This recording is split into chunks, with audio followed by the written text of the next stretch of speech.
Olá, no programa Luciane Fortunato de hoje converso com o advogado Miguel Barreto sobre uma prática muito comum e ilegal das empresas de energia elétrica, o termo de ocorrência de inspeção. A sacerdotisa Maria Elise Rivas conta sobre um evento solidário que será realizado online. E a médica veterinária Priscila Mesiano fala sobre 3 doenças que podem ser provocadas por pulgas no seu animalzinho: Mycoplasma, Dipylidium e DAP.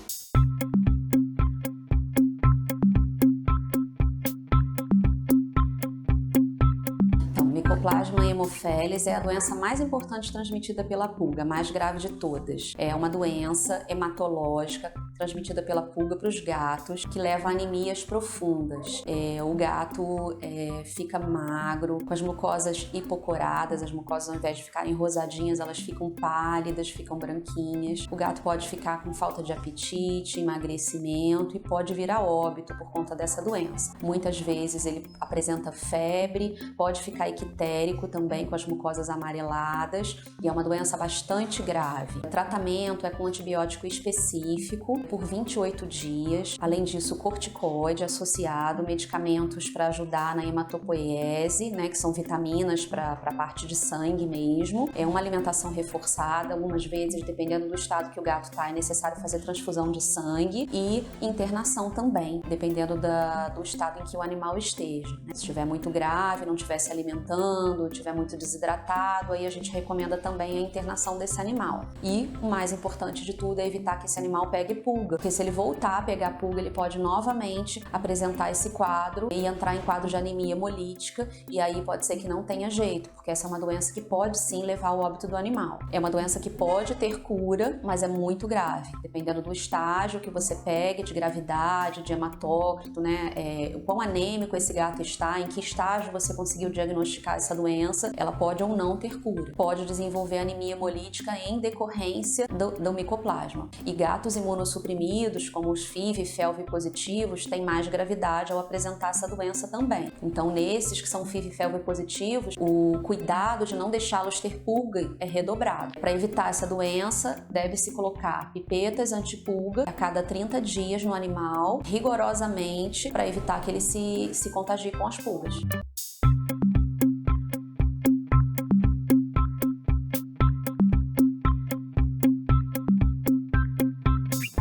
Uma pulga adulta pode liberar de 20 a 50 ovos por dia. Esses ovos se transformam em larvas e essas larvas em pupas. Essas pupas, então, depois de um certo período, se transformam na pulga adulta que a gente acaba visualizando nos nossos cães e gatos. 5% das pulgas estão no nosso animal, 95% no ambiente. Então, é super importante o controle ambiental. Se a gente não fizer um controle associado do remedinho que a gente usa no animal com o controle ambiental, que seria aspiração muito frequente, produtos indicados para o ambiente que sejam seguros para o nosso pet, a gente não consegue um controle efetivo das pulgas. Então, as pulgas, além da coceira, do prurido, desconforto, o estresse que causa ao animal, pode também gerar algumas doenças. Dentre elas, para os cães e os gatos, podem gerar uma verminose chamada Dipylidium canino, que é aquele vermezinho que parece um arrozinho, que às vezes fica colado no bumbumzinho do cachorro, no pelo, a gente vê até mesmo no ambiente, em cima da cama, do sofá.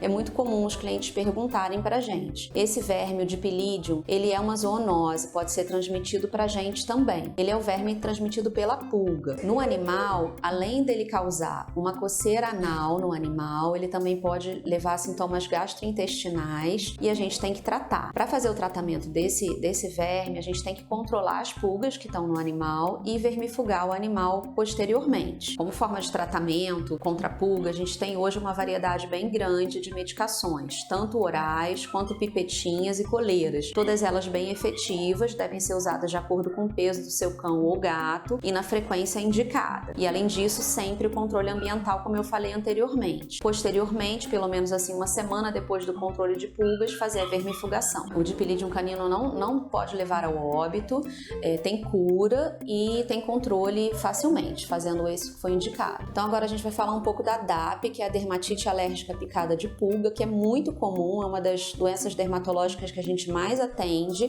onde o animal se coça muito, causa um grande desconforto. Normalmente no cão, ele se coça mais nessa região aqui atrás, próximo do rabo, no bumbumzinho, na parte posterior das coxas. Muitas vezes chega a se coçar a ponto de se ferir, né? Às vezes arranca o pelinho ali atrás e causa bastante desconforto no animal. É causado pela picada da pulga, a saliva da pulga leva a um processo alérgico e o animal se coça sem parar mesmo. O tratamento é feito à base de antialérgicos e o controle da pulga também, né? Com os medicamentos citados anteriormente, que podem ser orais, pipetinhas ou coleirinhas. No caso da DAP no gato, os sintomas são um pouco diferentes do cão. Normalmente os gatos fazem muitas feridas no pescoço, com casquinhas, crostas, mas também eles se coçam aqui atrás, próximo ao rabinho, lambendo constantemente e arrancando os pelos. No gato, às vezes, é difícil da gente achar a pulga, porque o gato acaba ingerindo a pulga no ato de se lamber. Então, o fato da gente procurar a pulga e não achar, não quer dizer que o gato não tenha pulga. A DAP tem cura, normalmente não leva a óbito, pode desenvolver sim o dipilídeo canino se você não controlar a pulga, né? O animal vai fazer aquela verminose,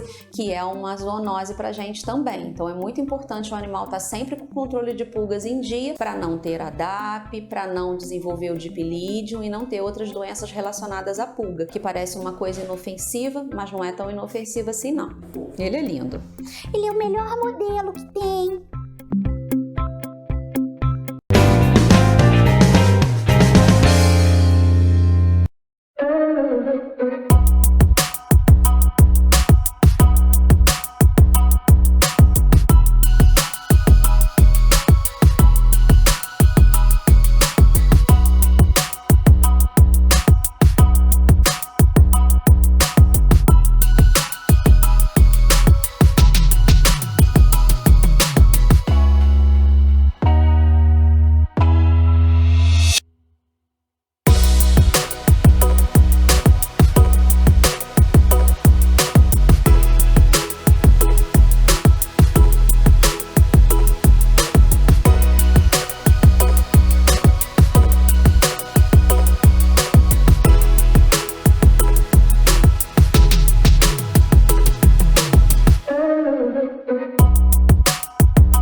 Estúdio Cida Coelho, o endereço certo para a sua beleza.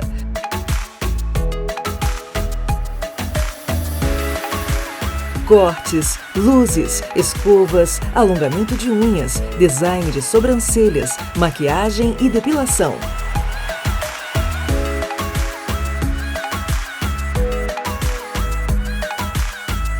Rua 16 de Março, 80, sobre Loja 4, Petrópolis. Dá uma olhadinha na sua conta de energia elétrica agora.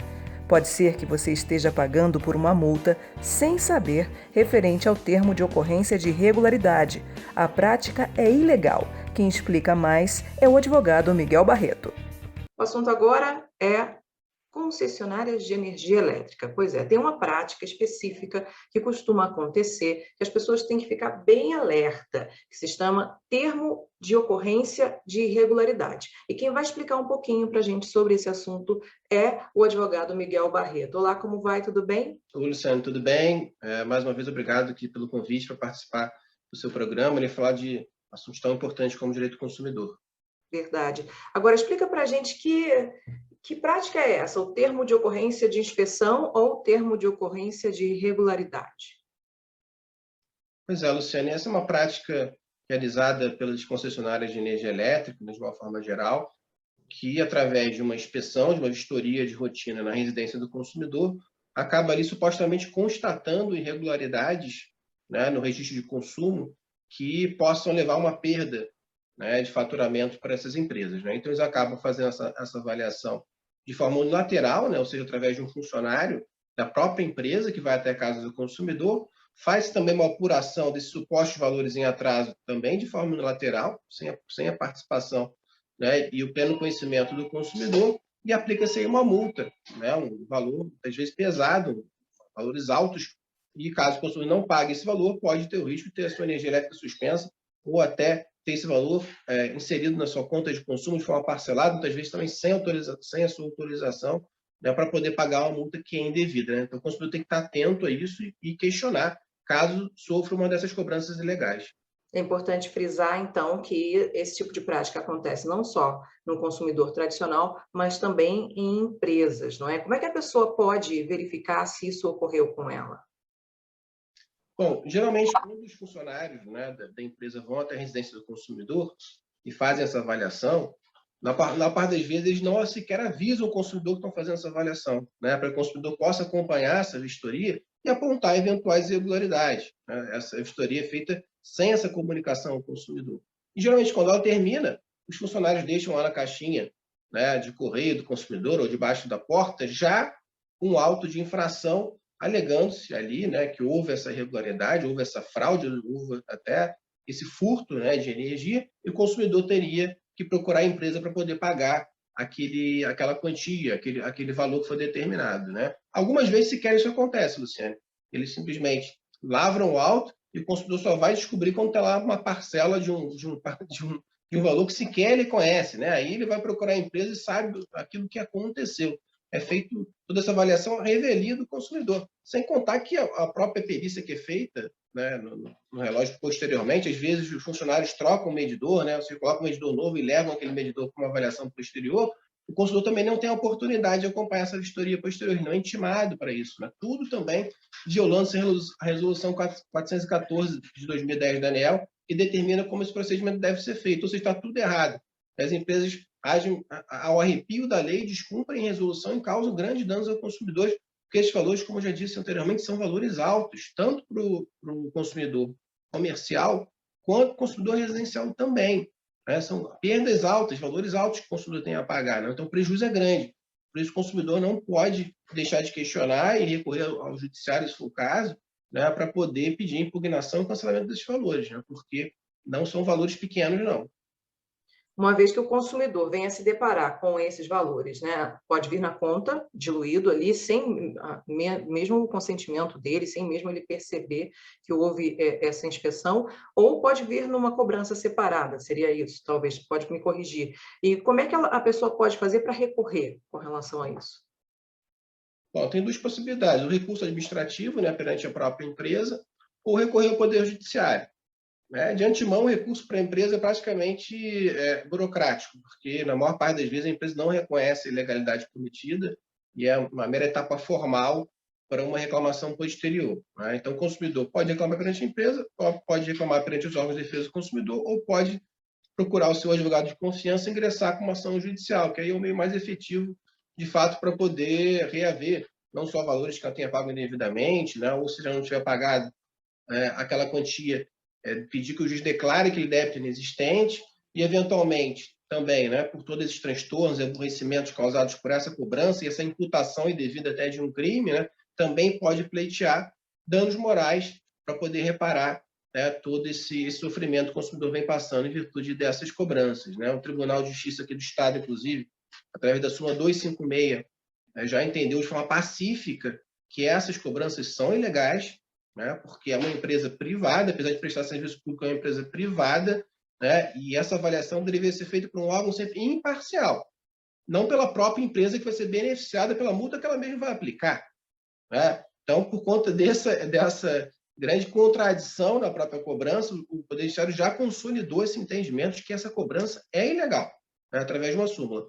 Então, o consumidor tem todo o direito, sim, de buscar o amparo da justiça para não ser prejudicado e não sofrer aí um grande prejuízo. Tá, então, o consumidor que está nos assistindo tem que ficar alerta, né, com relação à sua conta de energia elétrica. Quem quiser saber mais informações sobre o assunto, como é que pode fazer para entrar em contato? Bom, pode me procurar nas redes sociais, Miguel Barreto, no Facebook, no Instagram. gente pode tirar aí mais dúvidas na produção do programa também, enfim, né? Tirar mais dúvidas aí sobre esse assunto. Tá certo. Eu quero agradecer pela sua participação e a gente está sempre aqui à disposição para falar sobre outros temas aí que são tão importantes para a população em geral. Muito obrigada, viu? Renato, Luciano, digo mesmo, estou sempre aqui à disposição. Esse é um assunto muito delicado e importante, as pessoas estão estar cientes dos seus direitos para poder defendê-los. Tá certo. Muito obrigada mais uma vez. Tchau, tchau. Tchau, tchau.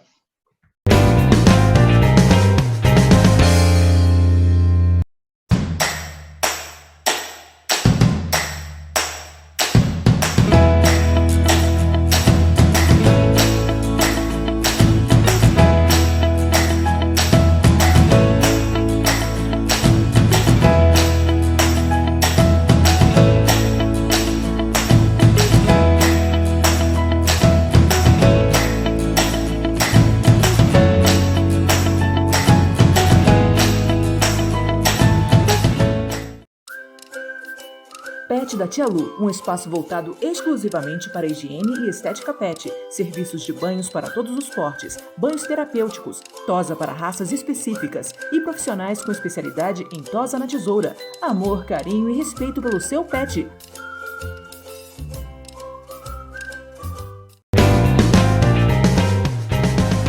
Que tal saber mais sobre a cultura afro-brasileira e de quebra ajudar famílias em estado de vulnerabilidade?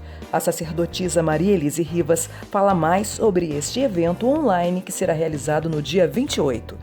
O assunto agora é solidariedade. Vai ter um evento no próximo sábado, dia 28, cujo tema é a solidariedade faz a vida uma festa. E quem vai falar um pouquinho mais sobre o assunto com a gente é a mãe Maria Elise Rivas. Olá, como vai? Tudo bem?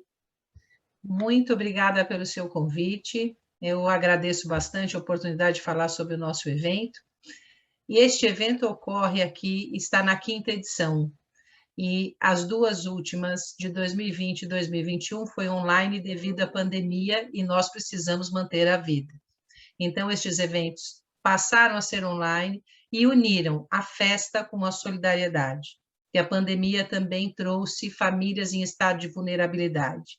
Então, unimos a cultura e a solidariedade. Estamos no 17º mês de entregas de cestas e agora vamos com a Corte dos Orixás, também online, nacionalmente, né? Angariar verbas e distribuir cultura. Então, nós temos pessoas de várias regiões do país que vão falar de coisas que nós não estamos habituados a ouvir, como, por exemplo, maracatu, fandango caiçara. Vamos ter pessoas falando sobre a cultura quilombola, arte em barro e religiões afro-brasileiras também, candomblé Angola. E para engrandecer essa festa, a gente tem o João Bosco e o MV que são duas culturas musicais do nosso país, né? O rap e a MPB. Bom, só para a gente esclarecer, vai ser um evento online, não é isso? Vai ser realizado no YouTube, no próximo sábado, dia 28. Qual vai ser o horário exatamente? Das 15h30 às 22h. Nós teremos 2 canais, o YouTube, que é Rivas OECD, e o Facebook, que é OECD Rivas. Muito bem. E a programação é uma programação já bem extensa, né? Além do MV e do João Bosco, quais serão os temas debatidos? Bom, nós vamos trabalhar com a diversidade da cultura afro-brasileira. Não há como negar que nós temos um racismo com a cultura afro-brasileira. E a Corte do Orixá, ela nasceu para o combate a este racismo. E nada melhor do que combater o racismo trazendo as pessoas à luz muitas das questões que não são abordadas no cotidiano. Então, um outro ponto é levar o maior número de cultura que a gente puder, que não é sempre falada no cotidiano das pessoas, até o ouvido dessas pessoas, né? Para aproximar a pessoa da cultura. E uma dos pontos que nós temos chama-se roda de conversa, que são pessoas de várias regiões do país que estão ali com as suas culturas próprias. Eu aqui do Sudeste, você também, a gente tem pouco contato com as culturas do Norte e Nordeste. Então, o ano passado tivemos um grupo de pessoas, este ano estamos tendo um outro grupo de pessoas, por isso que é uma roda, a gente está sempre fazendo esse movimento, né? Circulando essa cultura por meio da roda e das vozes, que são sabedorias tradicionais, que muitas vezes a gente não ouve. Muito bem. Esse evento que vai ser realizado de 3h30 até 9h30 da noite, vai ser realizado no YouTube e também no Instagram, não é isso? Do Facebook. Facebook. Repete, por favor, o endereço. O YouTube é Rivas OECD e o Facebook é OECD Rivas. Muito bom. E agora, bom, a gente está transmitindo esse programa, lógico que também está transmitindo para o Facebook, YouTube e Instagram, acaba abrangendo o país inteiro, mas a nossa sede é aqui na região serrana do Rio de Janeiro. Vocês vão transmitir possivelmente de São Paulo, não é isso? Bom, como o evento é nacional, a complexidade também é nacional. A cidade sede é Itanhaém. Eu vou ter gente de Petrópolis cuidando de parte da técnica para a transmissão. Vou ter pessoas em São Paulo, no Rio de Janeiro, é lógico, que é aqui na minha cidade também. Então, o evento vai ter uma transmissão de 4 pontos concomitantes. Então, o evento começou como um movimento que valorizasse a cultura afro e combatesse o racismo cultural em 2017. E nós estamos na 5ª edição, e na última edição, 2020, e nesta 2021, nós unimos a solidariedade. Quem quiser doar, estará lá na nossa tela o Pix, que você deve fazer a transferência, e eu conto com vocês neste dia, porque é muito importante que vocês assistam o evento. Nós queremos as colaborações, porque temos aqui 100 famílias que nós estamos provendo há 17 meses. Contamos com um número parcial, porque deveríamos até conseguir mais, mas infelizmente dependemos de doações. Agora, a gente quer que você esteja lá, porque também para que possa ouvir um pouquinho dessa cultura, entender melhor e ajudar a reduzir o preconceito ou aniquilá-lo. Muito bom. Quero agradecer pela sua participação e desejo sucesso para vocês nesse evento no dia 28. Muito obrigada, viu? Muito obrigada pela sua gentileza e por nos ceder o seu espaço. Isso é muito importante. Muito obrigada. E como eu digo, que o meu orixá lhe abençoe e você tenha prosperidade na sua vida. Que assim seja. Muito obrigada. Obrigada. Até logo. Muito obrigada pela companhia. Um beijo e tchau, tchau.